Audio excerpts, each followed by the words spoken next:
महाविकास आघाडीच्या बैठकीला आज फोर सीझन हॉटेल येथे वंचित बहुजन आघाडीच्या वतीने राष्ट्रीय अध्यक्ष बाळासाहेब आंबेडकर त्यांच्यासोबत मी आणि आमचे आणखी 2 सहकारी असे उपस्थित होतो।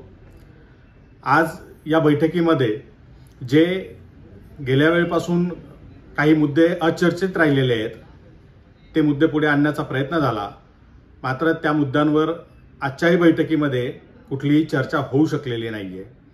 जरांगे यांच्या आंदोलनाबद्दल महाविकास आघाडीची नेमकी भूमिका काय आहे याबाबतीत कुठलीही चर्चा या ठिकाणी झाली नाही।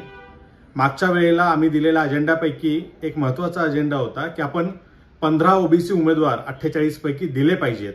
ओबीसी समाजाचं जे सामाजिक आणि राजकीय जागृतीकरण झालेलं आहे ते टिकवून ठेवण्यासाठी आणि वाढवण्यासाठी देशाच्या हितासाठी 15 उमेदवार हे ओबीसी असावेत अशी भूमिका वंचित बहुजन आघाडीने मांडली होती। त्यावर सुद्धा कुठली चर्चा झाली नाही। 3 उमेदवार हे अल्पसंख्याक समुदायातील असावेत, मुस्लिम असावेत अशी भूमिका वंचित बहुजन आघाडीने मांडली होती। हा प्रस्ताव दिला होता, त्यावर सुद्धा कुठलीच चर्चा झाली नाही।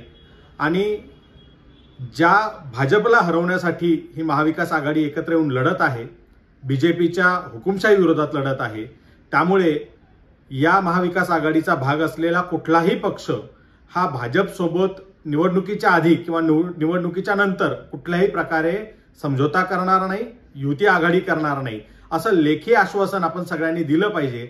हाही अजेंडा आम्ही मांडला होता, मात्र त्यावर सुद्धा कुठलीही भूमिका याच्यामध्ये मांडण्यात आलेली नाहीये। सर्व पक्षांनी यावर मौन धारण केलं होतं। खरं तर एका टप्प्याला चर्चा आल्यावर चर्चा थांबल्यासारखी झाली होती।